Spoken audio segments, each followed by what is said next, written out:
नाचने का गीत गाती हूँ। भाई, शादी होता है, पति का उम्र ज़्यादा रहता है, पत्नी का कम रहता है, तो उस पर एक विरोग लेके गाती हैं। अच्छा लगेगा तो लाइक करिए, सब्सक्राइब करिए, कमेंट करके बताइए और प्लीज़ बेल का बटन दबाइए। हमको भी सपोर्ट करिए, दुलार प्यार दिए, थोड़ा हम भी आगे जाऊं। धन्यवाद है आप लोग का। माटी भइल जिंदगानिया पिया पुरानिया भइल ना। माटी भइल जिंदगानिया पिया पुरानिया भइल ना। पिया पुरानिया भइल ना, पिया पुरानिया भइल ना। माटी भइल जिंदगानिया पिया पुरानिया भइल ना। अरे माटी भइल जिंदगानिया पिया पुरानिया भइल ना। 12 बरस की हमारी उमरिया, 18 बरस के सैया। 12 बरस की हमारी उमरिया, 18 बरस की सैया। अरे मड़वे में जब फेरा ले लें, मड़वे में जब फेरा लिहल हमके उठावे कन्या जैसे लागल नाचनिया पिया पुरनिया भइल ना। हो जैसे लागल नाचनिया पिया पुरनिया भइल ना। पिया पुरनिया भइल ना, हो पिया पुरनिया भइल ना। पिया पुरनिया भइल ना, पिया पुरनिया भइल ना। माटी भइल जिंदगानिया पिया पुरनिया भइल ना। माटी भइल जिंदगानिया पिया पुरनिया भइल ना।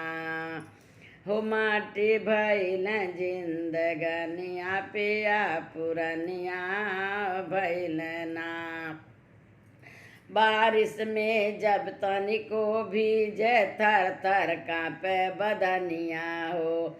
बारिश में जब तनिको भिजल, थर थर कांपे बदनिया हो।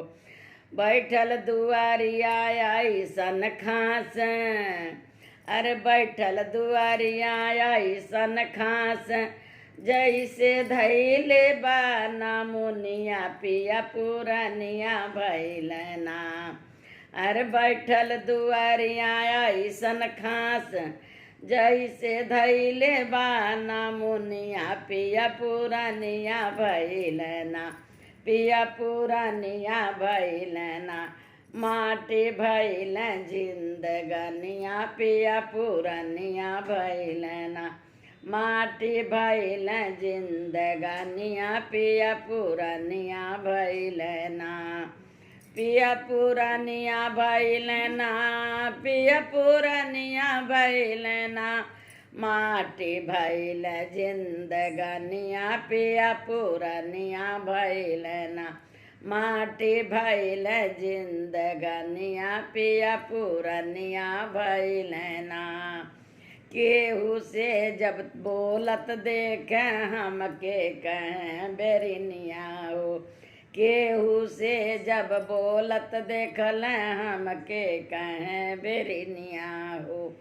हमके कहें बेरिनिया हो, अरे हमके कहें बेरिनिया हो। हाई बुढ़ऊ के भवनिया पिया पुरनिया भइल ना।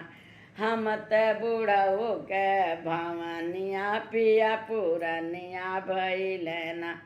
पिया पुरनिया भइल ना, पिया पुरनिया भइल ना। पाटी भइल जिंदगानिया पिया पुरनिया भइल ना।